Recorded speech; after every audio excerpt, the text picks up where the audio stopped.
Friends, स्वागत आप सभी का हमारा यूट्यूब चैनल एमसीक्यू पॉइंट्स में। मैं हूं सुभाष। तो फ्रेंड्स, आप लोग कैसे हैं? उम्मीद करता हूं आप लोग अच्छे होंगे, मस्त होंगे, दुरुस्त होंगे और फ्रेंड्स परीक्षा की तैयारी अच्छी तरीके से कर रहे होंगे। तो फ्रेंड्स, आज के इस वीडियो हम लोग जानेंगे गुमला चौकीदार से संबंधित रैपिड डोज 3। तो फ्रेंड्स, इससे पहले मैं रैपिड डोज 1 और 2 का वीडियो इस चैनल में डाल चुका हूँ। यदि आप वो वीडियो नहीं देखें तो फ्रेंड्स डिस्क्रिप्शन में उस वीडियो का लिंक दिया गया है, आप जाकर उसको देख सकते हैं। तो फ्रेंड्स, इस वीडियो हम जानेंगे गुमला चौकीदार से संबंधित जितने प्रश्न बनेंगे और झारखंड संबंधित जितने प्रश्न बनेंगे कुल मिलाकर हम लोग 50 इंपॉर्टेंट प्रश्न देखेंगे इस टॉपिक में। तो फ्रेंड्स, इसका एग्जाम डेट फ्रेंड्स 18/8/2024 को होने वाला है, यानी बहुत ही नज़दीक समय आ गया। इसलिए फ्रेंड्स, इस वीडियो को यहाँ से अंत तक जरूर देखिएगा। आपको गुमला चौकीदार से प्रश्न और झारखंड संबंधित प्रश्न जितने बन सकते हैं एग्जाम में, मैंने इसको इस वीडियो में कवर करने का प्रयास किया हूँ। तो चलिए फ्रेंड्स, वीडियो की तरफ बढ़ते हैं। वीडियो की तरफ बढ़ने से पहले यदि आप हमारे चैनल में नए हो तो फ्रेंड्स एमसीक्यू पॉइंट्स चैनल को सब्सक्राइब कीजिए। और फ्रेंड्स, मेरा वीडियो यदि अच्छा लगता हो तो फ्रेंड्स वीडियो को जरूर से जरूर लाइक कीजिए, ताकि मैं उस लाइक से मैं मोटिवेट होता हूँ और आप लोग अच्छे अच्छे कंटेंट दे पाऊँ। तो चलिए फ्रेंड्स, वीडियो की तरफ बढ़ते हैं। तो चलिए प्रश्न नंबर 1 की तरफ बढ़ेंगे। तो प्रश्न नंबर 1 है कि दोयसा का किला के बारे में असत्य कथन है, यानी कि दिए गए जो 4 कथन है वह दोयसा के किला के बारे में उनमें से कौन सा कथन है जो कि असत्य कथन, उसके बारे में जानेंगे। तो यहाँ पर ये ऑप्शन है कि दोयसा के किला के अंदर विष्णु मंदिर का निर्माण कराया गया था, दोयसा के किले का निर्माण लाहौरी ईंटों से किया गया था, इसे 5 मंजिला भवन के रूप में निर्मित किया गया है, हाल ही में पुरातत्व विभाग को खुदाई के दौरान राजा का खुफिया महल प्राप्त हुआ है। तो इस प्रश्न का जो उत्तर होगा, सही उत्तर होगा वो ऑप्शन नंबर ए जो है कि दोयसा किला के अंदर विष्णु मंदिर का निर्माण नहीं कराया गया है। या जो फ्रेंड्स, यह निर्माण जो फ्रेंड हापा मुनि मंदिर में सियानाथ देव के द्वारा विष्णु का मूर्ति का उसमें अंदर निर्माण कराया गया है, यह कथन सही है। यानी कि यह दोयसा किला में विष्णु मंदिर का निर्माण नहीं कराया गया। बाकी जो कथन है फ्रेंड्स वह सही है। जैसे यहाँ पर दिया गया है कि दोयसा किले का निर्माण लाहौरी ईंटों से किया गया, इसे याद रखिएगा, यह कथन सही है। इसे 5 मंजिला बनाया गया था, लेकिन अभी गिर कर वह 3 मंजिला में आ गया है। हाल ही में पुरातत्व विभाग को खुदाई के दौरान राजा का जो खुफिया महल मिला वह बहुत ही आकर्षक महल है, इसे भी याद रखिएगा। जैसे यहाँ पर देख सकते हैं कि इसका निर्माण कब हुआ था दोयसा किला का, तो 1585 ईस्वी में हुआ था। निर्माणकर्ता कौन है तो याद रखिएगा दुर्जन साल दोयसागढ़ का या दोयसा का किला का निर्माण कराए थे। और इसका उपनाम जो फ्रेंड्स याद रखिए, झारखंड के हम्पी के नाम से दोयसा किला को जाना जाता है, इसे याद रखिएगा। तो फ्रेंड्स, इस प्रश्न का सही उत्तर होगा ऑप्शन नंबर ए जो है कि विष्णु मंदिर का निर्माण दोयसागढ़ किला में नहीं कराया गया, इसे याद रखिएगा। चलिए आगे बढ़ेंगे। नेक्स्ट है प्रश्न नंबर 2 कि छोटा नागपुर काश्तकारी अधिनियम की किस धारा में रैयत का अर्थ का प्रावधान किया गया। यानी कि दी गई जो 4 जो धारा है सीएनटी एक्ट का, यानी कि छोटा नागपुर काश्तकारी अधिनियम की जो 4 धारा है, इनमें से किस धारा में रैयत का अर्थ का प्रावधान किया गया उसको बताना है। तो फ्रेंड्स, यहाँ पर ऑप्शन है धारा 4 में, धारा 6 में, धारा 7 में, धारा 5 में। तो इस प्रश्न का सही उत्तर होगा ऑप्शन नंबर ए जो है धारा 4 में, यानी कि सीएनटी एक्ट यानी कि छोटा नागपुर काश्तकारी अधिनियम की धारा 4 में रैयत का अर्थ के बारे में, यानी कि रैयत का अर्थ का प्रावधान किया गया है, इसे याद रखिएगा। जैसे यहाँ पर देख सकते हैं कि छोटा नागपुर काश्तकारी अधिनियम कब लागू हुआ, तो याद रखिएगा कि सीएनटी एक्ट फ्रेंड्स 11 नवंबर 1908 ईस्वी को लागू हुआ था। और छोटा नागपुर काश्तकारी अधिनियम का ब्लूप्रिंट कौन तैयार किया था, तो याद रखिएगा जॉन एच हॉफमैन के द्वारा इनका ब्लूप्रिंट तैयार किया गया था। और यह जो सीएनटी एक्ट है यानी छोटा नागपुर काश्तकारी है, किस नियम के तहत प्रभावित है, तो याद रखिएगा बंगाल काश्तकारी अधिनियम के तहत प्रभावित है कौन, सीएनटी एक्ट यानी कि छोटा नागपुर काश्तकारी अधिनियम।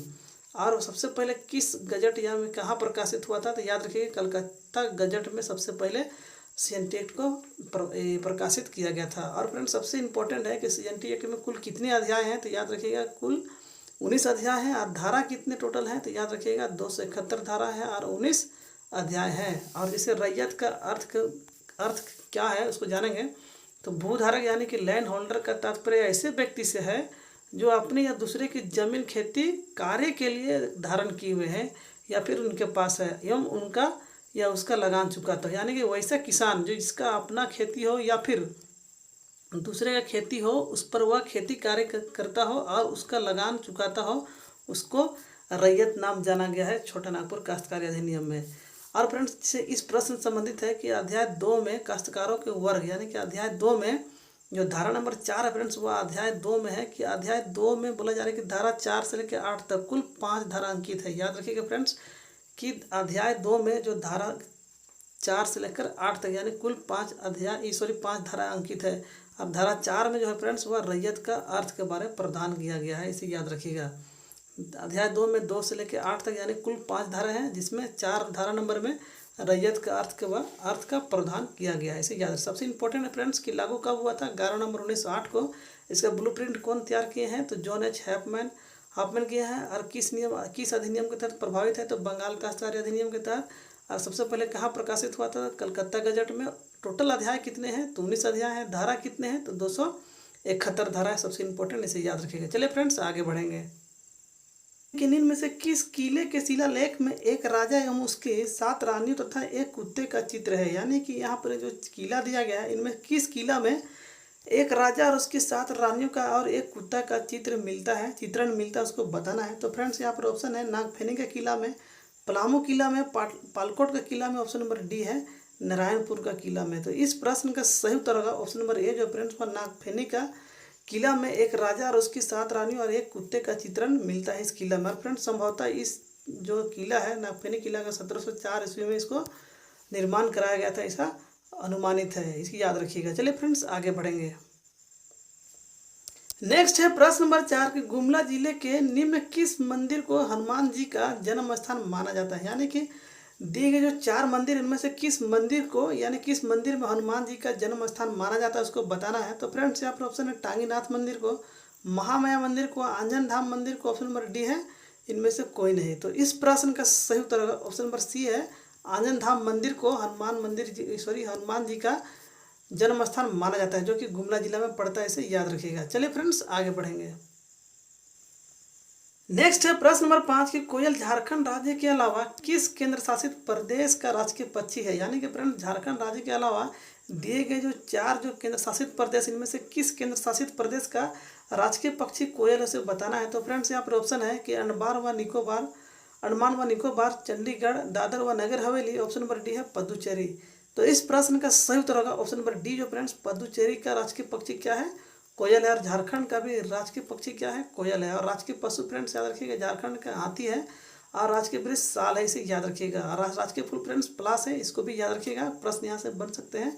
जैसे फ्रेंड्स यहाँ पर देख सकते हैं कि केंद्र शासित प्रदेश और उनके राजधानी में, तो दिल्ली का राजधानी जो फ्रेंड्स केंद्र शासित प्रदेश का है, जो कि नई दिल्ली है। अंडमान व निकोबार द्वीप समूह का पोर्ट ब्लेयर, चंडीगढ़ का चंडीगढ़, पुदुचेरी का पुदुचेरी, दमन और दीप दादर और नगर हवेली का दमन है, लक्षद्वीप का कवरवती है, और जम्मू कश्मीर का श्रीनगर, लद्दाख जो नया बना है उसका लेह है, इसका राजधानी से याद रखिएगा। तो चलिए फ्रेंड्स आगे बढ़ेंगे।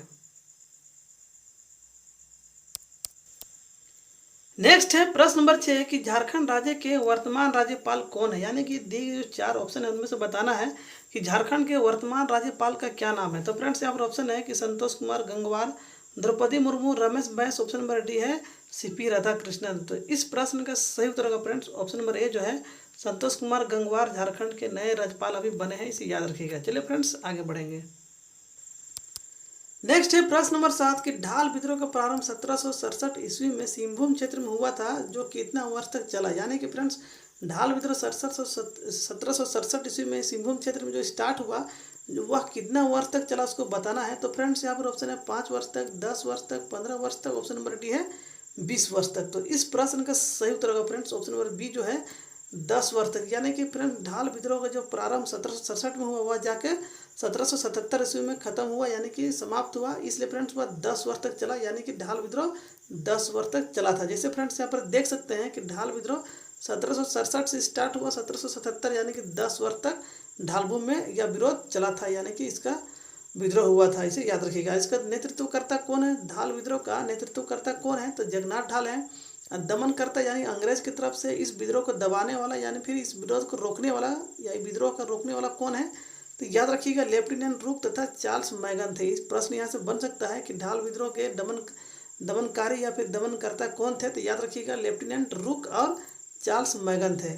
और एक पॉइंट है फ्रेंड्स कि झारखंड में अंग्रेजों के विरुद्ध किया गया पहला ढाल राज्य की विद्रोह ढाल विद्रोह था, यानी कि अंग्रेजों के विरुद्ध किया गया पहला विद्रोह कौन थे, तो याद रखिएगा ढाल विद्रोह ही सबसे पहला किया गया था अंग्रेजों के विरुद्ध, इसे याद रखिएगा। तो फ्रेंड्स इस प्रश्न का यहाँ पर सही उत्तर होगा ऑप्शन नंबर बी, जो है 10 वर्ष तक चला था ढाल विद्रोह, इसे याद रखिएगा। चलिए फ्रेंड्स आगे बढ़ेंगे। नेक्स्ट है प्रश्न नंबर 8 कि अपना गांव अपना राज दूर भगाओ विदेशी राज किस विद्रोह का प्रमुख नारा था। यानी कि फ्रेंड दिए गए जो चार जो विद्रोह है इनमें से किस विद्रोह का प्रमुख नारा था कि अपना गांव अपना राज दूर भगाओ विदेशी राज। यह जो नारा था फ्रेंड्स किस विद्रोह का नारा था उसको बताना है। तो फ्रेंड्स यहाँ पर ऑप्शन है कि ढाल विद्रोह का, चुआर विद्रोह का, घटवाल का, ऑप्शन नंबर डी है भोक्ता विद्रोह का। तो इस प्रश्न का सही उत्तर होगा फ्रेंड्स ऑप्शन नंबर बी जो है चुआर विद्रोह, जिसको हम लोग चुहाड़ विद्रोह भी बोल सकते हैं।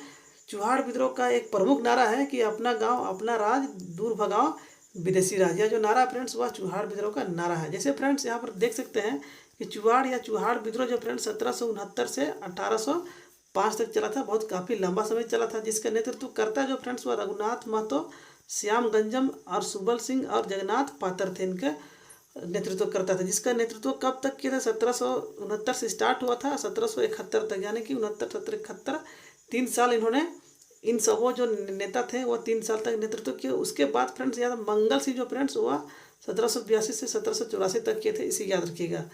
और लाल सिंह, दुर्जन सिंह व मोहन सिंह जो है फ्रेंड्स वह 1798 से 1799 तक किए थे। और इसका प्रमुख नारा था फ्रेंड्स कि अपना गांव अपना राज दूर भगाओ विदेशी राज। तो फ्रेंड्स यहाँ से प्रश्न बन सकता है कि अपना गांव अपना राज दूर भगाओ विदेशी राज जो फ्रेंड्स वह किस प्रमुख मतलब किस विद्रोह का प्रमुख नारा है। तो फ्रेंड्स याद रखिएगा कि चुआड़ विद्रोह का प्रमुख नारा है। चुआड़ विद्रोह जो फ्रेंड्स कब स्टार्ट हुआ था, 1769 से 1805 तक चला था, इसे याद रखिएगा। चलिए फ्रेंड्स आगे बढ़ेंगे। नेक्स्ट है प्रश्न नंबर 9 कि अलग झारखंड की मांग को लेकर निम्नलिखित में से किसने लाल खंड का नारा गढ़ा था। यानी कि फ्रेंड्स यहाँ पर जो ऑप्शन दिया गया है उनमें से बताना है किसने लाल खंड का नारा गढ़ा था, उसको बताना है। तो फ्रेंड्स यहाँ पर ऑप्शन है शिबू सोरेन ने, AK रॉय यानी कि अरुण कुमार रॉय ने, या फिर Vinod Bihari Mahato, option number D है रघुनाथ महतो। तो इस प्रश्न का सही उत्तर होगा फ्रेंड्स ऑप्शन नंबर बी जो है AK रॉय के द्वारा झारखंड को अलग झारखंड को मांग को लेकर वह लाल खंड का नारा वह गढ़े थे। जैसे चित्र में देख सकते हैं कि AK रॉय का यहाँ पर चित्र है जिन्होंने लाल खंड का नारा लगाया था। चलिए फ्रेंड्स आगे बढ़ेंगे। नेक्स्ट है प्रश्न नंबर 10 कि झारखंड राज्य के किस जिले की सीमा उत्तर प्रदेश राज्य के साथ संलग्नित है। तो फ्रेंड्स बताना है कि दिए गए जो 4 जिला है उनमें से कौन सा जिला उत्तर प्रदेश के साथ सटा हुआ है या फिर उत्तर प्रदेश के साथ संलग्नित है, उसको बताना है। तो फ्रेंड्स यहाँ पर ऑप्शन है गढ़वा जिला, लातेहार जिला, पलामू जिला, ऑप्शन नंबर डी है हजारीबाग जिला। तो इस प्रश्न का सही उत्तर का फ्रेंड्स ऑप्शन नंबर ए जो है गढ़वा जिला जो है उत्तर प्रदेश जो राज्य है उसके सीमा के साथ क्या है संलग्नित है, यानी कि सटा हुआ है, टच किया हुआ है, इसे याद रखिएगा। जैसे फ्रेंड्स चित्र में देख सकते हैं कि उत्तर प्रदेश यहाँ पर है, जैसे यहाँ पर से कटा हुआ है छत्तीसगढ़ के लिए। उत्तर प्रदेश ये एक ऐसा राज्य है जो कि गढ़वा जिला को क्या करते हैं टच करते हैं, उसके साथ सीमा साझा करते हैं, इसे याद रखिएगा। अब फ्रेंड्स झारखंड का फ्रेंड्स उत्तर में कौन है तो बिहार है, पूर्व में फ्रेंड्स कौन है तो पश्चिम बंगाल है, और दक्षिण में कौन है तो उड़ीसा है, और पश्चिम में कौन है छत्तीसगढ़, इसे याद रखिएगा। और झारखंड का राजधानी फ्रेंड्स रांची है, इसे भी याद रखिएगा। प्रश्न यहाँ से भी छोटा सा प्रश्न है, आसान प्रश्न, सरल प्रश्न है, पूछा जा सकता है। चलिए फ्रेंड्स आगे बढ़ते हैं। नेक्स्ट है प्रश्न नंबर 11 कि इनमें से किस राज्य की सीमा झारखंड राज्य के साथ संबंधित नहीं है। यानी कि फ्रेंड्स दिए गए जो 4 जो राज्य हैं उनमें से कौन सा राज्य का सीमा झारखंड राज्य के साथ संबंधित नहीं रखता, उसको बताना है। तो फ्रेंड्स यहाँ पर ऑप्शन है छत्तीसगढ़ है, आंध्र प्रदेश है, पश्चिम बंगाल है, ऑप्शन नंबर डी है उत्तर प्रदेश है। तो इस प्रश्न का सही उत्तर होगा ऑप्शन नंबर बी जो होगा आंध्र प्रदेश, जो फ्रेंड्स झारखंड राज्य का कोई भी जिला को टच नहीं करता है, कोई भी सीमा को, कोई भी बाउंड्री को टच नहीं करता आंध्र प्रदेश, इसे याद रखिएगा। जैसे फ्रेंड्स चित्र में देख सकते हैं कि छत्तीसगढ़ जो फ्रेंड्स वो टच कर रहे हैं, पश्चिम बंगाल देखिए पूर्व में है, और उत्तर प्रदेश फ्रेंड्स यहाँ पर पश्चिमी उत्तर में यहाँ पर उत्तर प्रदेश, इसे याद रखिएगा। और फ्रेंड्स आंध्र प्रदेश जो है झारखंड का कोई भी जिला या फिर झारखंड का कोई भी सीमा रेखा को टच नहीं करता, इसे याद रखिएगा। चलिए फ्रेंड्स आगे बढ़ते हैं। नेक्स्ट है प्रश्न नंबर 12 कि झारखंड राज्य की इनमें से कौन सी परियोजना भारत की पहली बहुउद्देशीय नदी घाटी परियोजना है। यानी कि फ्रेंड्स दी गई जो 4 जो है नदी घाटी परियोजना है उनमें से बताना है कि इनमें से कौन सा परियोजना जो कि भारत की पहली बहुउद्देशीय नदी घाटी परियोजना है, उसको बताना है। तो फ्रेंड्स यहाँ पर ऑप्शन है मयूराक्षी नदी घाटी परियोजना, स्वर्ण रेखा नदी घाटी परियोजना, ऑप्शन नंबर सी है दामोदर नदी घाटी परियोजना, ऑप्शन नंबर डी है जो फ्रेंड्स कोयल नदी घाटी परियोजना। तो इस प्रश्न का सही उत्तर होगा फ्रेंड्स ऑप्शन नंबर सी जो है फ्रेंड्स वह दामोदर नदी घाटी परियोजना जो है भारत की पहली बहुउद्देशीय नदी घाटी परियोजना है, इसे याद रखिएगा। जैसे फ्रेंड्स यहाँ पर देख सकते हैं इसका स्थापना जो फ्रेंड्स 7 जुलाई 1948 को ईस्वी को हुआ था, इसे याद रखिएगा दामोदर घाटी निगम का यानी कि डीवीसी का यानी कि दामोदर वैली कॉरपोरेशन का। इसका मुख्यालय फ्रेंड्स याद रखिएगा, दामोदर घाटी नदी परियोजना का जो मुख्यालय कहाँ है तो याद रखिएगा कलकत्ता है। और इस परियोजना के अंतर्गत 8 बड़े बांध आते हैं, इसे याद रखिएगा। इस परियोजना में 8 बड़े बांध है, जिसमें पहला जो फ्रेंड्स वह तिलैया डैम है, दूसरा है ये बांध है, और दूसरा में है मैथन है, और तीसरा है बाल पहाड़ी बांध है। इसको फ्रेंड दामोदर की सहायक नदी ब्राकर नदी पर स्थित है। तीनों जो बांध है ब्राकर नदी पर स्थित है। और चौथा जो है फ्रेंड्स पंचायत है, पांचवा है अय्यर है, और छठा है बेरमो, जो कि दामोदर नदी पर ही पड़ते हैं। और इसके बाद 7वां नंबर जो फ्रेंड्स कुनार बांध जो कुनार नदी पड़ते हैं। और 8वां नंबर का जो बांध है डैम है वह दामोदर के सहायक नदी बोकारो नदी पर पड़ते हैं, इसे याद रखिएगा। तो फ्रेंड्स यहाँ पर इंपॉर्टेंट प्रश्न बन सकता है कि दामोदर घाटी निगम जो फ्रेंड्स का स्थापना कब हुआ था, तो यह 7 जुलाई 1948 को हुआ था। और इसका मुख्यालय कहाँ है तो कलकत्ता में है। और इसमें 8 बड़े बांध इस घाटी यानी बहुउद्देशीय नदी घाटी परियोजना के अंतर्गत 8 बड़े बांध आते हैं, इसे याद रखिएगा। चलिए फ्रेंड्स आगे बढ़ेंगे। नेक्स्ट है प्रश्न नंबर 13 कि झारखंड राज्य मानचित्र पर अवस्थित है, यानी कि फ्रेंड्स झारखंड राज्य जो है भारत के मानचित्र पर कहाँ पर अवस्थित है उसको बताना है। तो फ्रेंड्स यहाँ पर ऑप्शन है कि उत्तरी पश्चिमी गोलार्ध में, दक्षिणी पश्चिमी गोलार्ध में, दक्षिणी पूर्वी गोलार्ध में। ऑप्शन नंबर डी है उत्तरी पूर्वी गोलार्ध में। तो इस प्रश्न का सही उत्तर होगा ऑप्शन नंबर डी जो है उत्तरी पूर्वी गोलार्ध में झारखंड राज्य भारत के नक्शा या फिर मानचित्र पर अंकित है, इसे याद रखिएगा। जैसे फ्रेंड्स इस चित्र में देख सकते हैं कि भारत है, उनके जो है फ्रेंड्स वह उत्तरी और पूर्वी गोलार्ध में अंकित है, जैसे यहाँ पर चित्र में देख सकते हैं। चलिए फ्रेंड्स आगे बढ़ेंगे।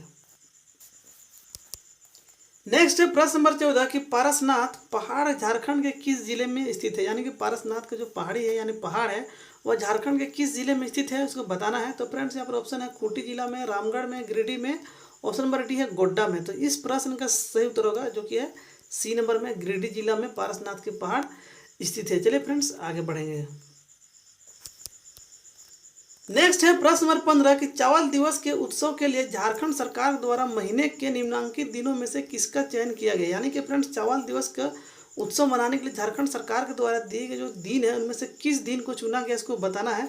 तो फ्रेंड्स यहाँ पर ऑप्शन है कि महीने का 15वां दिन को, या फिर महीने का 10वां दिन को, महीने का 5वां दिन को। ऑप्शन नंबर डी जो है महीने का 20वां दिन को। तो इस प्रश्न का सही उत्तर होगा फ्रेंड्स ऑप्शन नंबर ए जो है फ्रेंड्स महीने का 15वां दिन को झारखंड सरकार के द्वारा चावल दिवस उत्सव मनाने के लिए चुना गया है, इसे याद रखिएगा। जैसे यहाँ पर देख सकते हैं कि हर साल आषाढ़ की 15 तारीख को मनाया जाता है, यानी कि हर साल आषाढ़ की 15 तारीख को चावल उत्सव दिवस मनाया जाता है। इस त्यौहार को रोपनी या रोपायन दिवस या फिर धन दिवस या आषाढ़ 15 भी कहा जाता है, इसे याद रखिएगा। यह इसलिए मनाया जाता है क्योंकि किसान के द्वारा चावल, दाल, सब्जियाँ आदि जैसे सामग्री बोई जाती है, इसलिए इस उत्सव को झारखंड सरकार के द्वारा मनाया जाता है। प्रश्न इंपॉर्टेंट है फ्रेंड्स, याद रखिएगा कि चावल उत्सव दिवस मनाने के लिए झारखंड सरकार के द्वारा महीने का 15वां दिन को चयन किया गया है, इसे याद रखिएगा। चलिए फ्रेंड्स आगे बढ़ेंगे।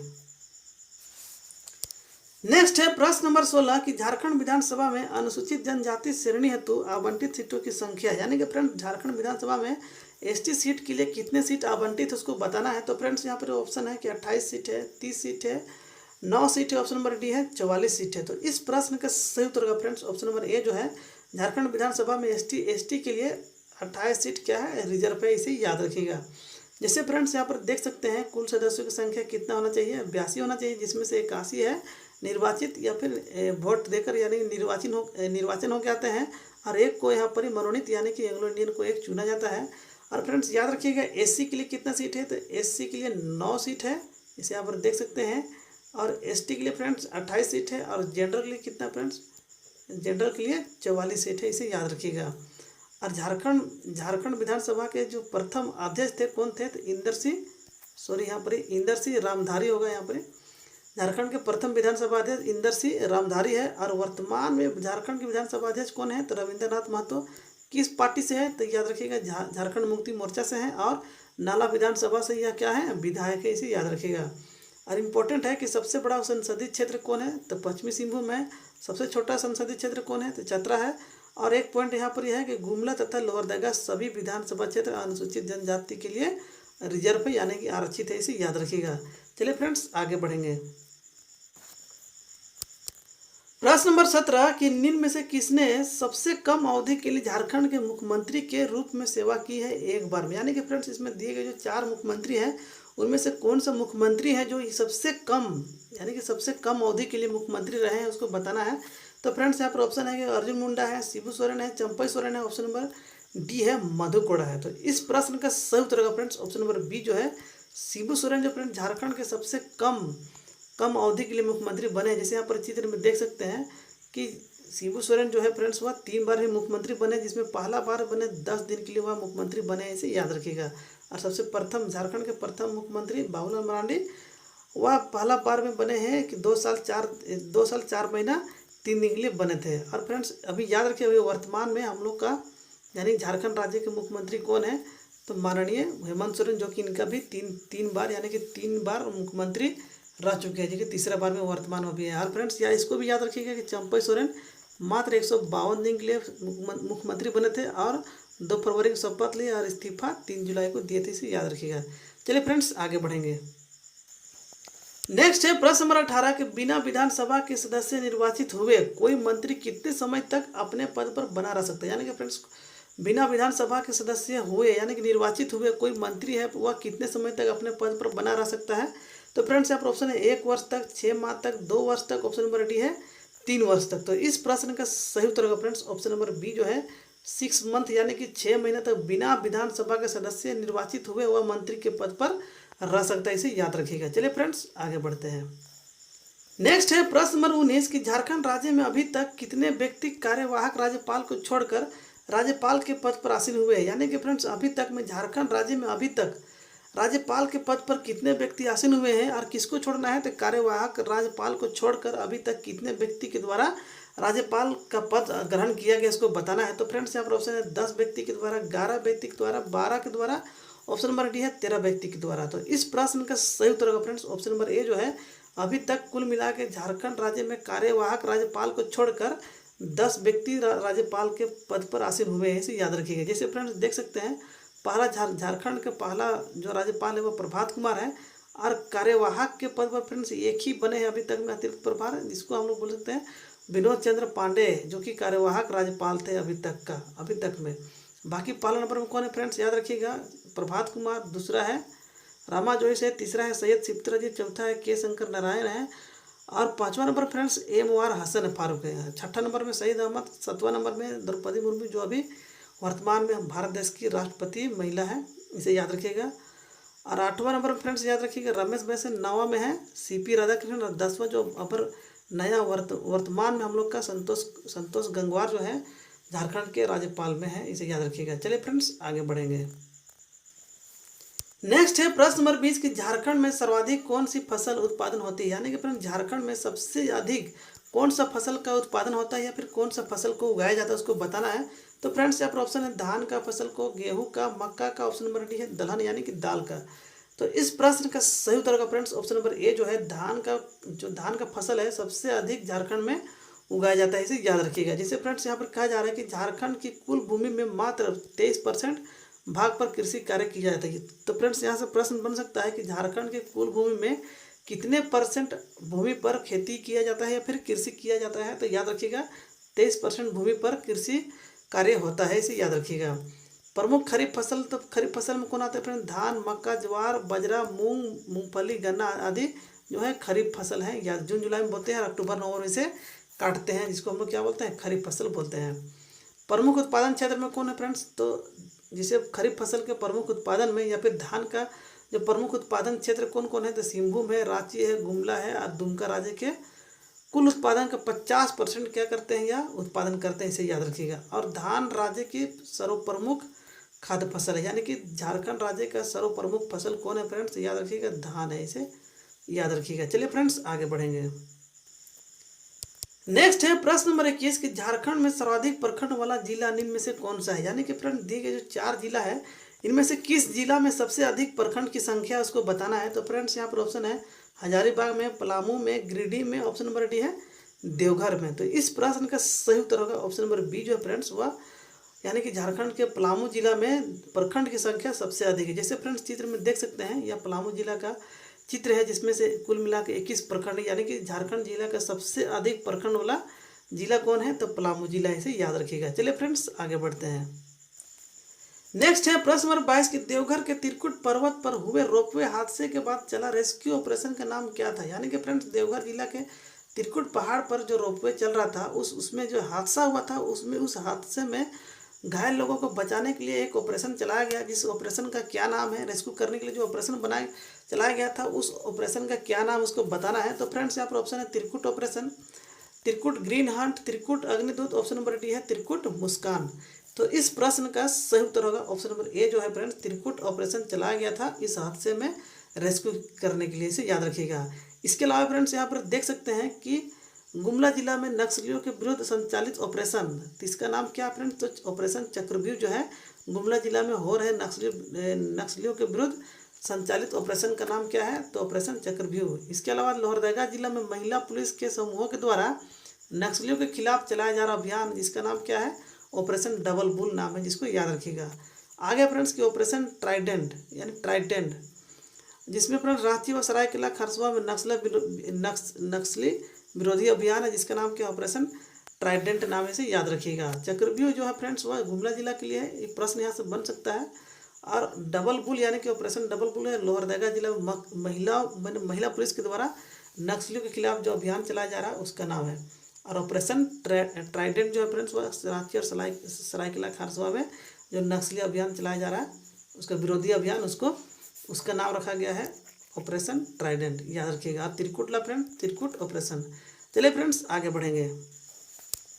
नेक्स्ट है प्रश्न नंबर 23 कि नाबार्ड का पूर्ण रूप क्या है। यानी कि फ्रेंड्स नाबार्ड का फुल फॉर्म बताना है। तो फ्रेंड्स यहाँ पर ऑप्शन है राष्ट्रीय कृषि और क्षेत्रीय विकास बोर्ड, कृषि और क्षेत्रीय विकास के लिए नेशनल बैंक, राष्ट्रीय कृषि और ग्रामीण विकास बोर्ड, ऑप्शन नंबर डी है कि राष्ट्रीय कृषि और ग्रामीण विकास बैंक।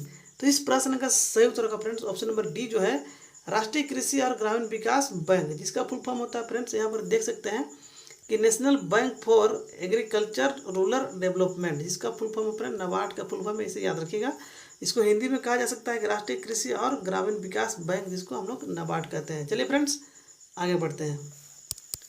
नेक्स्ट है प्रश्न नंबर 24 कि झारखंड राज्य में आयोजित 34वें राष्ट्रीय खेल में मशाल लेकर मैदान में प्रवेश करने वाले खिलाड़ी निम्न में से कौन है। यानी कि फ्रेंड्स झारखंड राज्य में 34वें राष्ट्रीय खेल का आयोजन हुआ था, उनमें से मशाल लेकर मैदान में प्रवेश करने वाला खिलाड़ी के नाम क्या था उसको बताना है। तो फ्रेंड्स यहाँ पर ऑप्शन है Sumrai Tete, Vimal Lakra, Suresh Kalmadi, option number D है दीपिका कुमारी। तो इस प्रश्न का सही उत्तर होगा फ्रेंड्स ऑप्शन नंबर डी जो है दीपिका कुमारी के द्वारा 34वें राष्ट्रीय खेल में मशाल लेकर मैदान में प्रवेश किया गया था, इसे याद रखिएगा। चलिए फ्रेंड्स आगे बढ़ते हैं। नेक्स्ट है प्रश्न नंबर 25 कि झारखंड में 34वें राष्ट्रीय खेल का उद्घाटन तत्कालीन राज्यपाल द्वारा किया गया था। यानी कि फ्रेंड्स दिए गए 4 राज्यपाल है, उनमें से कौन सा राज्यपाल के द्वारा या किस राज्यपाल के द्वारा झारखंड में 34वें राष्ट्रीय खेल का उद्घाटन कराया गया था उसको बताना है। तो फ्रेंड्स यहाँ पर ऑप्शन है सैयद अहमद के द्वारा, MOH फारूक के द्वारा, द्रौपदी मुर्मू के द्वारा, ऑप्शन नंबर डी है सैयद सिफ्ते रजी के द्वारा। तो इस प्रश्न का सही उत्तर होगा फ्रेंड्स ऑप्शन नंबर बी जो है MOH फारूक राज्यपाल के द्वारा झारखंड में 34वें राष्ट्रीय खेल का उद्घाटन कराया गया था। जैसे फ्रेंड्स यहाँ पर देख सकते हैं कि इनके जो कार्यकाल है 22 जनवरी 2010 से 3 दिसंबर 2011 तक, यानी कुल मिलाकर 1 साल 224 दिन रहे हैं राज्यपाल झारखंड के उस समय, याद रखिएगा। चलिए फ्रेंड्स आगे बढ़ेंगे। आगे है प्रश्न नंबर 26 कि झारखंड की जनजाति में प्रचलित बहुरा नामक पर्व कब मनाया जाता है। यानी कि फ्रेंड्स झारखंड की जनजातियों में बहुरा नामक जो पर्व है वह कब मनाया जाता है उसको बताना है, किस माह में मनाया जाता है उसको बताना है। तो फ्रेंड्स यहाँ पर ऑप्शन है भादव महीना के कृष्ण पक्ष की चतुर्थी दिन में, आषाढ़ महीना के शुक्ल पक्ष की एकादशी में, कार्तिक पूर्णिमा को, या फिर ऑप्शन नंबर डी है फ्रेंड्स बैसाख पूर्णिमा को। तो इस प्रश्न का सही उत्तर होगा ऑप्शन नंबर ए जो है फ्रेंड्स वह भादव महीना के कृष्ण पक्ष के चौथे दिन यानी चतुर्थी दिन बहुरा पर्व नामक जो पर्व है उसको मनाया जाता है, जिसमें महिला के द्वारा किया जाता है। अच्छी वर्षा और पुत्र की प्राप्ति के लिए यह पर्व को मनाया जाता है, इसे याद रखिएगा। चलिए फ्रेंड्स आगे बढ़ेंगे। नेक्स्ट है प्रश्न नंबर 27 कि झारखंड के एक प्रमुख पर्व देवठान के संदर्भ में निम्न में से कौन सा कथन सत्य है। यानी कि फ्रेंड्स झारखंड के एक प्रमुख पर्व है देवठान, इनमें से बताना है दिए गए जो कथन है उनमें से कौन सा कथन सत्य है उसके बारे में बताना है। तो फ्रेंड्स यहाँ पर ऑप्शन है यह पर्व कार्तिक माह में मनाया जाता है, विवाह हेतु वर एवं कन्या देखने की प्रथा का आरंभ इस पर्व के बाद ही किया जाता है। ऑप्शन सी है कि यह पर्व देवों को जागृत करने के उद्देश्य से किया जाता है, ऑप्शन नंबर डी है उपर्युक्त सभी कथन सत्य है। तो फ्रेंड्स इस प्रश्न का सही उत्तर होगा ऑप्शन नंबर डी जो है उपर्युक्त जो 3 कथन है उनमें से तीनों कथन क्या है, सत्य है देवउठान पर्व के संदर्भ में। जैसे पहला है कि यह पर्व कार्तिक माह में मनाया जाता है, तो फ्रेंड देवउठान पर्व जो है कार्तिक माह में मनाया जाता है, यह सही है। विवाह हेतु वर एवं कन्या देखने की प्रथा का आरंभ जो है इस पर्व के बाद ही किया जाता है, यह भी कथन सही है। और यह पर्व देवों को जागृत करने के उद्देश्य से किया जाता है, यह भी कथन सही है, इसे याद रखिएगा। चलिए फ्रेंड्स आगे बढ़ेंगे। नेक्स्ट है प्रश्न नंबर 28 की जनि शिकार का आयोजन कितने वर्षों के अंतराल में होता है, यानी कि जनि शिकार का जो आयोजन है कितने वर्षों के अंतराल में होता है या कितने वर्ष बाद होता है उसको बताना है। तो फ्रेंड्स यहाँ पर ऑप्शन है 10 वर्ष बाद, 12 वर्ष, 14 वर्ष, ऑप्शन नंबर डी है 15 वर्ष। तो इस प्रश्न का सही उत्तर होगा फ्रेंड्स ऑप्शन नंबर बी जो है, जन शिकार का आयोजन 12 वर्ष में एक बार होता है। यह झारखंड में ही मनाया जाता है और उरांव जनजाति में यह प्रमुख रूप से यह मनाया जाता है, इसे याद रखिएगा। चलिए फ्रेंड्स आगे बढ़ेंगे। नेक्स्ट है प्रश्न नंबर 29 के सोहराय चित्रकला के कितने प्रमुख शैलियाँ हैं या फिर सोहराय चित्रकला के कितने प्रकार के शैलियाँ होते हैं उसको बताना है। तो फ्रेंड्स यहाँ पर ऑप्शन है कि 1 प्रकार के, 2 प्रकार के, 3 प्रकार के, ऑप्शन नंबर डी है 4 प्रकार के। तो इस प्रश्न का सही उत्तर होगा ऑप्शन नंबर बी जो है, सोहराय चित्रकला के प्रमुख 2 शैलियाँ होते हैं। जैसे यहाँ पर देख सकते हैं कि यह चित्रकारी जो है सोहराय पर्व से जुड़ी हुई है। और पहला जो है फ्रेंड्स, पहला शैली है मंजू सोहराय, पहला शैली है, दूसरा जो है कुर्मी सोहराय। यानी कि फ्रेंड्स सोहराय चित्रकला के 2 प्रमुख शैली में पहला है मंजू सोहराय या दूसरा है कुर्मी सोहराय। इस चित्रकला के 2 प्रमुख शैलियाँ हैं। और सोहराय चित्रकला को 2020 में जीआई टैग प्रदान किया गया था, इसे याद रखिएगा। और यह चित्रकला फ्रेंड्स कहाँ प्रसिद्ध है सबसे अधिक, तो हजारीबाग जिला में अत्यंत प्रसिद्ध है। और सोहराय कला विकास सहयोगी समिति के द्वारा हजारीबाग द्वारा आवेदन दिया गया था जीआई टैग के लिए, इसे याद रखिएगा। तो चलिए फ्रेंड्स आगे बढ़ते हैं। नेक्स्ट है प्रश्न नंबर 30 की झारखंड में प्रचलित कांकी कंघी व कांकी माला किस जनजाति द्वारा बनाई जाती है। यानी कि फ्रेंड्स झारखंड में प्रचलित कांकी कंघी और कांकी माला किस जनजाति द्वारा बनाया जाता है उसको बताना है। तो फ्रेंड्स यहाँ पर ऑप्शन है असुर जनजाति, मुंडा जनजाति, चीक बड़ाई, ऑप्शन नंबर डी है पहाड़िया जनजाति। तो इस प्रश्न का सही उत्तर होगा फ्रेंड्स ऑप्शन नंबर डी जो है, पहाड़िया जनजाति द्वारा कांकी कंघी और कांकी माला बनाई जाती है, इसे याद रखिएगा। चलिए फ्रेंड्स आगे बढ़ते हैं। नेक्स्ट है प्रश्न नंबर 31 की गुमला स्थित महामाया मंदिर का निर्माण नागवंशी के किस शासक ने करवाया था। तो फ्रेंड्स यहाँ पर ऑप्शन है गजघंट राय ने, मेदिनी राय ने, प्रताप राय ने, ऑप्शन नंबर डी है साबर राय ने। तो इस प्रश्न का सही उत्तर होगा फ्रेंड्स ऑप्शन नंबर ए जो है, गुमला स्थित महामाया मंदिर का निर्माण गजघंट राय के द्वारा नागवंशी शासक द्वारा कराया गया था, इसे याद रखिएगा। चलिए फ्रेंड्स आगे बढ़ेंगे। नेक्स्ट है प्रश्न नंबर 32 की वासुदेव राय मंदिर के बारे में सत्य कथन का चयन करें। यानी कि फ्रेंड्स दी गई जो कथन है उनमें से बताना है कि वासुदेव मंदिर राय के बारे में कौन सा कथन सत्य है, उसके बारे में बताना है। तो फ्रेंड्स यहाँ पर ऑप्शन है, इसे हल्दी घाटी का मंदिर भी कहा जाता है। ऑप्शन बी है, इसकी स्थापना राजा प्रताप कर्ण द्वारा 1463 ईस्वी में की गई थी। नागवंशी राजा द्वारा मंदिर के निर्माण एवं मूर्ति की स्थापना के बाद पूजा एवं पुजारियों की आजीविका हेतु व्यय 12 गाँव दान स्वरूप दिया गया था और उपरोक्त सभी कथन सत्य है। तो इस प्रश्न का सही उत्तर होगा फ्रेंड्स ऑप्शन नंबर डी जो फ्रेंड्स वह उपरोक्त यानी कि 3 जो कथन है वह सत्य कथन है देवराय मंदिर के बारे में। जैसे फ्रेंड्स पहला कि देवराय वासीदेव राय मंदिर जो फ्रेंड्स वह उसको हल्दी घाटी के मंदिर कहा जाता है। इसकी स्थापना प्रताप कर्ण द्वारा 1463 ईस्वी में की गई थी, यह भी कथन सही है और ऊपर वाला कथन भी सही है। और नागवंशी राजा द्वारा मंदिर निर्माण एवं मूर्ति की स्थापना के बाद पूजा एवं पुजारियों की आजीविका के लिए व्यय हेतु 12 गाँव दान स्वरूप दिया गया था, यह भी कथन सत्य है। इसलिए फ्रेंड्स इस प्रश्न का सही उत्तर होगा ऑप्शन नंबर डी जो है, उपरोक्त तीनों कथन क्या है, सत्य है। चलिए फ्रेंड्स आगे बढ़ते हैं। नेक्स्ट है प्रश्न नंबर 33 के गुमला जिला में कुल कितने प्रखंड है। तो फ्रेंड्स यहाँ पर ऑप्शन है 5 प्रखंड है, 12 है, 3 है, 1 है। तो इस प्रश्न का सही उत्तर होगा फ्रेंड्स ऑप्शन नंबर बी जो है, गुमला जिला में कुल 12 प्रखंड है। और सबसे अधिक झारखंड में सबसे अधिक प्रखंड वाला जिला कौन है फ्रेंड्स, तो याद रखिएगा सबसे अधिक प्रखंड वाला जिला कौन है, तो पलामू है जिसमें 21 प्रखंड है, इसे याद रखिएगा। और फ्रेंड्स गुमला जिला में फ्रेंड्स याद रखिएगा 3 विधानसभा क्षेत्र है और 3 संसदीय क्षेत्र भी, इसे भी याद रखिएगा। चलिए फ्रेंड्स आगे बढ़ेंगे।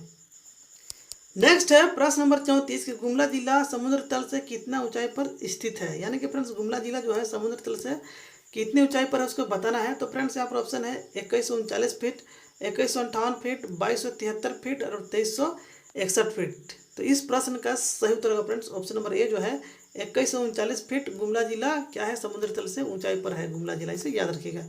चलिए फ्रेंड्स आगे बढ़ेंगे। नेक्स्ट है प्रश्न नंबर 35 कि गुमला जिला में कुल कितने उप विभाजन यानी कि अनुमंडल उसको बताना है। तो फ्रेंड्स यहाँ पर ऑप्शन है 1 है, 3 है, 12 है और 5 है। तो इस प्रश्न का सही उत्तर होगा फ्रेंड्स ऑप्शन नंबर बी जो है, गुमला जिला में कुल 3 प्रखंड है। और फ्रेंड्स गुमला जिला एक राज्य से टच करते हैं और 5 जिला से गुमला जिला टच करते हैं और 12 इसमें प्रखंड है और 3 अनुमंडल है। तो फ्रेंड्स इस प्रश्न का सही उत्तर होगा फ्रेंड्स, गुमला जिला में कुल मिलाकर 3 अनुमंडल, इसे याद रखिएगा। चलिए फ्रेंड्स आगे बढ़ते हैं। नेक्स्ट है प्रश्न नंबर 36 की जनगणना 2011 के अनुसार गुमला जिला के कुल जनसंख्या है, यानी कि फ्रेंड्स जनगणना 2011 के अनुसार गुमला जिला में कुल जनसंख्या कितना है उसको बताना है। तो फ्रेंड्स यहाँ पर ऑप्शन है 8,25,213, 9,25,213, 10,25,213, ऑप्शन नंबर डी है 11,25,213। तो इस प्रश्न का सही उत्तर होगा फ्रेंड्स ऑप्शन नंबर सी जो है 10,25,213 2011, यानी कि जनगणना 2011 के अनुसार गुमला जिला का जनसंख्या है, इसे याद रखिएगा। चलिए फ्रेंड्स आगे बढ़ेंगे। नेक्स्ट है प्रश्न नंबर 37 कि गुमला जिला झारखंड के किस प्रमंडल में स्थित है, यानी कि फ्रेंड्स गुमला जिला जो है फ्रेंड्स झारखंड के कौन सा प्रमंडल में स्थित है उसको बताना है।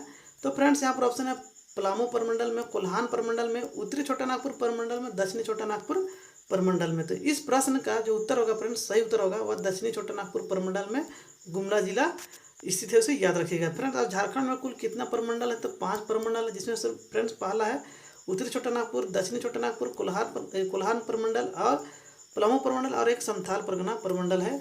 5 प्रमंडल कुल मिलाकर, इसे याद रखिएगा। चलिए फ्रेंड्स आगे बढ़ेंगे। नेक्स्ट है प्रश्न नंबर 38, गुमला जिला झारखंड के किस हिस्से में स्थित है, यानी कि फ्रेंड्स गुमला जिला जो है झारखंड के मानचित्र में किस हिस्से पर अवस्थित है उसको बताना है। तो फ्रेंड्स यहाँ पर ऑप्शन है दक्षिण पश्चिम भाग में, दक्षिण पूर्व भाग में, उत्तर भाग में, ऑप्शन नंबर डी है उत्तर पूर्व भाग में। तो इस प्रश्न का सही उत्तर होगा फ्रेंड्स ऑप्शन नंबर ए जो है दक्षिण पश्चिम भाग में झारखंड के मानचित्र में गुमला जिला स्थित है, इसे याद रखिएगा। चलिए फ्रेंड्स आगे बढ़ेंगे।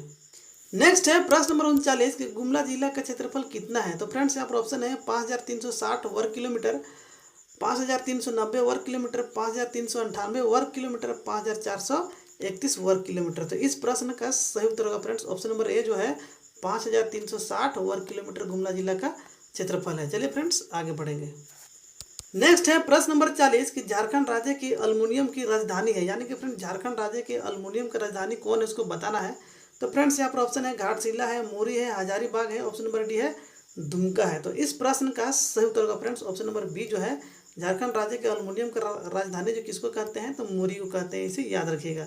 चलिए फ्रेंड्स आगे बढ़ते हैं। नेक्स्ट है प्रश्न नंबर 41 कि झारखंड में तीसरी बार राष्ट्रपति शासन कब से कब तक लगा था, यानी कि फ्रेंड्स झारखंड में तीसरी बार राष्ट्रपति शासन कितना समय से कितना समय तक लगा था उसको बताना है। तो फ्रेंड्स यहाँ पर ऑप्शन है 18 जनवरी 2013 से 12 जुलाई 2013 तक, 19 जनवरी 2009 से 29 दिसंबर 2009 तक, 1 जून 2010 से 11 दिसंबर 2010 तक, या फिर ऑप्शन नंबर डी है 8 जनवरी 2013 से 18 जुलाई 2013 तक। तो इस प्रश्न का सही उत्तर होगा फ्रेंड्स ऑप्शन नंबर ए जो है 18 जनवरी 2013 से 12 जुलाई 2013 तक झारखंड में तीसरी बार राष्ट्रपति शासन लगा था। फ्रेंड्स याद रखना है कि फर्स्ट बार सबसे पहला बार राष्ट्रपति शासन यानी सबसे लंबा समय तक राष्ट्रपति शासन कब लगा था। तो याद रखना है कि 19 जनवरी 2009 से लेकर 29 दिसंबर 2009 तक पहला बार राष्ट्रपति शासन लगा था। दूसरा बार फ्रेंड्स 1 जून 2010 से 11 दिसंबर 2010 तक दूसरी बार राष्ट्रपति शासन लगा था। तीसरी बार फ्रेंड्स 2013 में लगा था, यानी फिर 9, 10, 13, यानी कि झारखंड में कुल मिलाकर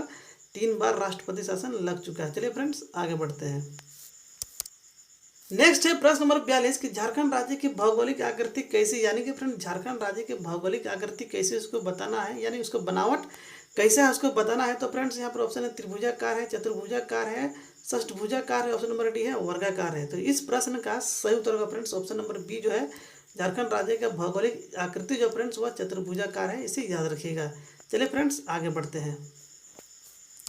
नेक्स्ट है प्रश्न नंबर 43 कि झारखंड राज्य का दूसरा सर्वाधिक क्षेत्रफल वाला जिला, यानी कि फ्रेंड्स झारखंड राज्य का दूसरा नंबर का सबसे अधिक क्षेत्रफल वाला जिला बताना है। तो फ्रेंड्स यहाँ पर ऑप्शन है रांची है, पश्चिमी सिंहभूम है, लोहरदगा है, ऑप्शन नंबर डी है गुमला है। तो इस प्रश्न का सही उत्तर होगा फ्रेंड्स ऑप्शन नंबर डी जो है गुमला है, यानी कि झारखंड राज्य का दूसरा सर्वाधिक क्षेत्रफल वाला जिला कौन है, तो गुमला है। और झारखंड राज्य का प्रथम सर्वाधिक क्षेत्रफल वाला जिला कौन है, तो पश्चिमी सिंहभूम, इसे याद रखिएगा।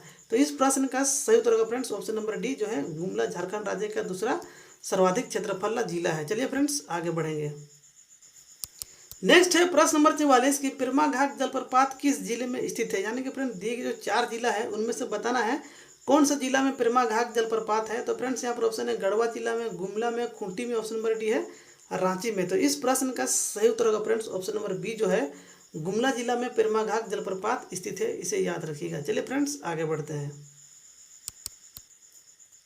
नेक्स्ट है प्रश्न नंबर 45 की दामोदर घाटी निगम का मुख्यालय कहाँ है? तो फ्रेंड्स यहाँ पर ऑप्शन है पटना में, मुंबई में, कोलकाता में, ऑप्शन नंबर डी है अमेरिका में। तो इस प्रश्न का सही उत्तर होगा फ्रेंड्स ऑप्शन नंबर सी जो है दामोदर घाटी निगम का मुख्यालय कहाँ है? तो कलकत्ता में, इसे याद रखिएगा। चलिए फ्रेंड्स आगे बढ़ते हैं। नेक्स्ट है प्रश्न नंबर 46 की कतरी और धन सिंह टोली जलाशय परियोजना किस जिले से संबंधित है? यानी कि फ्रेंड्स कतरी और धन सिंह टोली जलाशय परियोजना है किस जिला में स्थित है, इसको बताना है। तो फ्रेंड्स यहाँ पर ऑप्शन है कि हजारीबाग में है, गुमला में है, गोड्डा में, ऑप्शन नंबर डी है सिमडेगा में। तो इस प्रश्न का सही उत्तर होगा ऑप्शन नंबर बी जो है फ्रेंड्स वह गुमला जिला में कतरी और धन सिंह टोली जलाशय परियोजना जो है क्या है स्थित है, इसे याद रखिएगा। चलिए फ्रेंड्स आगे बढ़ते हैं। नेक्स्ट है प्रश्न नंबर 47 की झारखंड में सर्वाधिक मात्रा में कौन सी मिट्टी पाई जाती है? यानी कि फ्रेंड्स झारखंड में सबसे अधिक कौन सी मिट्टी पाई जाती है, इसको बताना है। तो फ्रेंड्स ऑप्शन है कि लाल मिट्टी, काली मिट्टी, जलोढ़ मिट्टी और ऑप्शन नंबर डी है बलुई मिट्टी। तो इस प्रश्न का सही उत्तर होगा फ्रेंड्स ऑप्शन नंबर ए जो है झारखंड में सबसे अधिक लाल मिट्टी पाई जाती है, इसे याद रखिएगा। चलिए फ्रेंड्स आगे बढ़ते हैं। नेक्स्ट है प्रश्न नंबर 48 की माइका युक्त मिट्टी झारखंड के निम्नांकित में से कौन से स्थान पर पाई जाती है? तो फ्रेंड्स यहाँ पर स्थान है कोडरमा है, झुमरी तिलैया है, सिंहभूम है। तो यहाँ पर ऑप्शन है कि 1 और 2 यानी कि कोडरमा और झुमरी तिलैया में, ऑप्शन बी है कि केवल 3 में यानी कि सिंहभूम में, ऑप्शन सी है 2 और 3 यानी कि झुमरी तिलैया और सिंहभूम में, और ऑप्शन डी है फ्रेंड्स केवल 1 यानी कोडरमा में। तो इस प्रश्न का सही उत्तर होगा फ्रेंड्स 1 और 2 दोनों यानी कि कोडरमा और झुमरी तिलैया में माइका युक्त मिट्टी पाई जाती है, इसे याद रखिएगा। चलिए फ्रेंड्स आगे बढ़ते हैं। नेक्स्ट है प्रश्न नंबर 49 कि झारखंड राज्य में सिंचाई का सर्वप्रमुख स्रोत क्या है? यानी कि फ्रेंड्स दिए गए जो स्रोत है, जल स्रोत है, उनमें से बताना झारखंड में सबसे अधिक किस जल स्रोत से सिंचाई किया जाता है, इसको बताना है। तो फ्रेंड्स यहाँ पर ऑप्शन तालाब से, कुआं से, नहर से, ऑप्शन नंबर डी है नलकूप से। तो फ्रेंड्स इस प्रश्न का सही उत्तर होगा फ्रेंड्स ऑप्शन नंबर बी जो है झारखंड में कुआं से सबसे अधिक क्या किया जाता है, सिंचाई किया जाता है, इसे याद रखिएगा। चलिए फ्रेंड्स आगे बढ़ते हैं।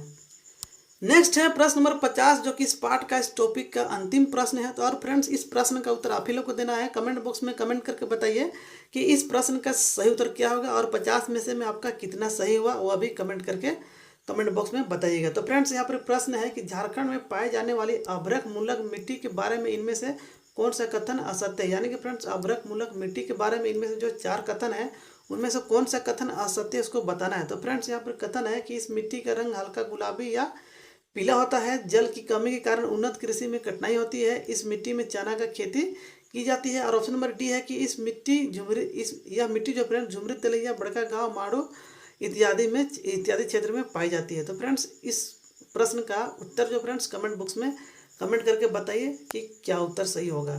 तो चलिए फ्रेंड्स मिलते हैं नेक्स्ट वीडियो में। और यदि हमारा वीडियो अच्छा लगा हो फ्रेंड्स तो वीडियो को जरूर से जरूर लाइक कीजिएगा। लाइक करने से मैं मोटिवेट होता हूँ और आप लोग को अच्छे अच्छे कंटेंट लाने का प्रयास करता रहता हूँ। तो चलिए फ्रेंड्स मिलते हैं नेक्स्ट वीडियो में, तब तक के लिए जय हिंद, जय भारत।